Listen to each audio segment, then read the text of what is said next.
me about the numbers, she says.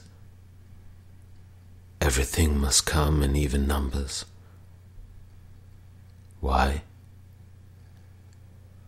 I look at my hands, twitching in my lap. I hate talking. If only she would leave me alone. But she keeps looking at me, waiting for me to say something. Odd numbers are unstable, I say. They create danger. What kind of danger? The dam might break. I don't know what I mean by this. I expect her to ask, but she doesn't. Instead she says, "What will happen if the dam breaks?" "The ocean will swallow us all," I say, raising my voice. I get up. I know my words don't make sense to her, but they are the truest words I have said so far. I know this because my voice is ringing loud and clear in my ears, instead of my usual mumbling. But she won't understand. I want to get out of here. I'm looking at the door. Sit down, Arkin. This is my office. The ocean can't get at you here. Now that is a blatant lie, but she doesn't know. I wish someone understood, but no one does. I want to leave right now, but I should sit down and pretend to be normal. Then again, she knows I'm not normal. 'Cause if I were normal, I wouldn't be here. I see water rising in the room through the corners of my eyes. If I do as she says and I sit down, then I can only calm the waters by repeating my movement 4 times. I sit down and get up. Sit down and get up. Sit down and get up. Sit down. She sits in silence, scrutinizing my movements with her magnified brown eyes. "I'm worried about you," she says, her silent voice blending with the din of the waves beating against the walls. "I'm going to have to talk to your parents. Do you understand? Arkin?" I look at her as intently as I can, straining to ignore the ocean. She's looking at me, her lips unmoving. I'm supposed to say something, but I can't think of what. "It's okay," she says, "go back to class." I knock on the door of my classroom. I won't knock once, even though the number 1 is not a threat, like the other odd numbers are, but because 1 knock would be like the thud of a caveman, and I am not a caveman. 2 is an even number, but I have long suspected it of instability. After all, how stable is a table or a chair standing on 2 legs? 3 is odd. That leaves 4. 4 is safe. I knock 4 times. My classmates look at me and whisper as I enter. I feel their eyes following me as I walk to my chair in 22 measured steps, sweat streaming down my brow, pain cutting my abdomen. Some of my classmates giggle. Mr. Smith calls their attention back to himself, and they turn and slump into their chairs.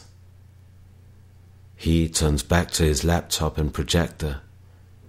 Rinda, who is sitting in front of me, turns only now and looks me in the eye, her green eyes contrasting with her tan, the scent of her skin crossing the distance between us and entering me as I breathe in. I look down, but her green bracelets keep my consciousness enslaved by her gaze. I look up. She hasn't turned away. Our eyes lock. A sparkle from her bracelet rises and enters my eye, her smile a sparkle of sensuality, her gaze bathing the classroom in green light, her legs merging. An anaconda curls around the chair she was sitting on. It slithers towards me, its tail overturning her chair and table. This can't be happening. I know it's all in my head. I blink, blink, blink, hit my temple with my fist. I'm sitting at my desk again. Rinda is sitting on her chair in the process of turning back to face Mr. Smith and the projector. My abdomen is curiously free of pain. The class ends, but I need peace. I stay in my seat as miniature whirlwinds charge past me and the chatter of my classmates fades to faint humming. Warmth touches my skin, Rinda's voice behind me, her fingers on my elbow. "Do you know about Mark's party tonight?" she asks. "Mark? You don't know your classmates?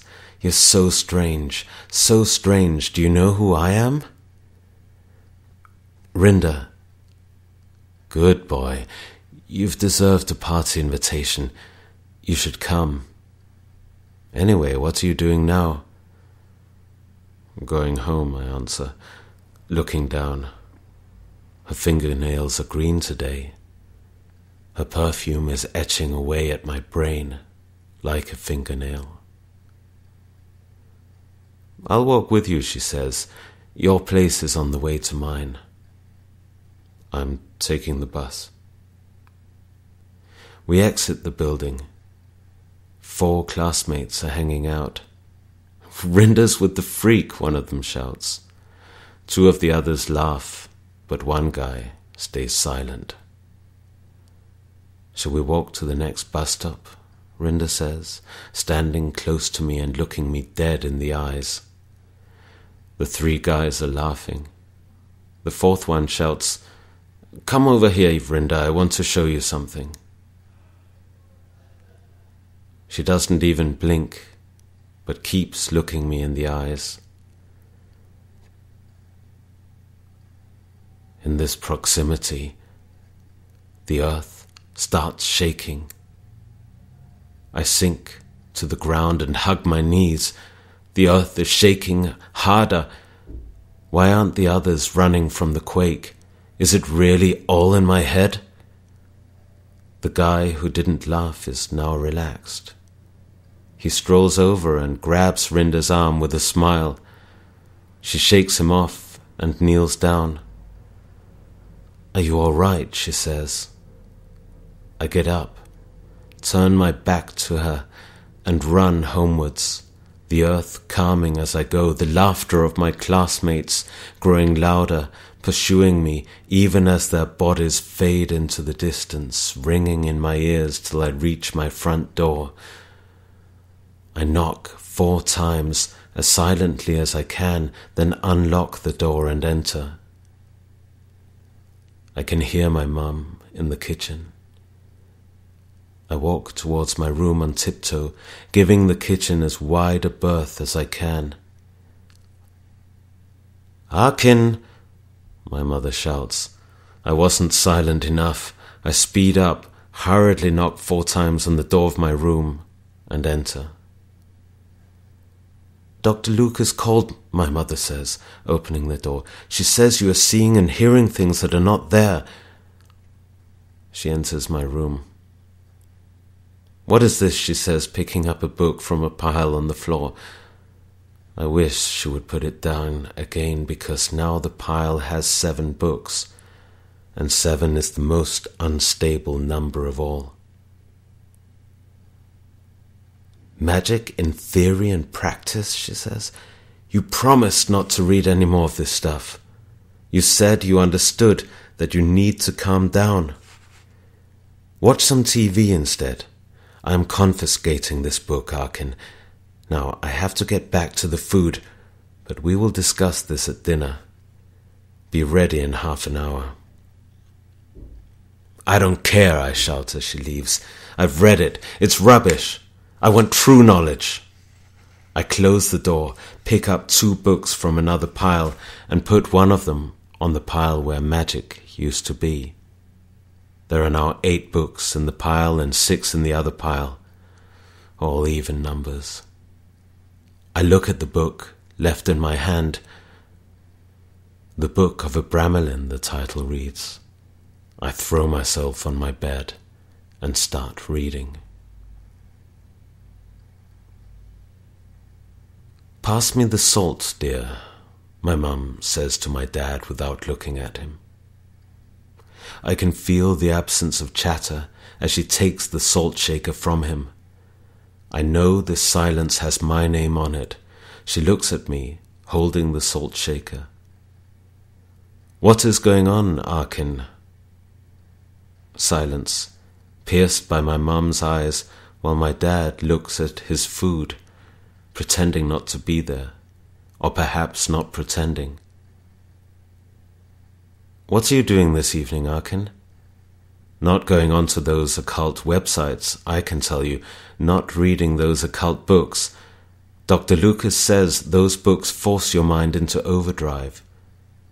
Do you not understand that we are so worried about you? Arthur, say something.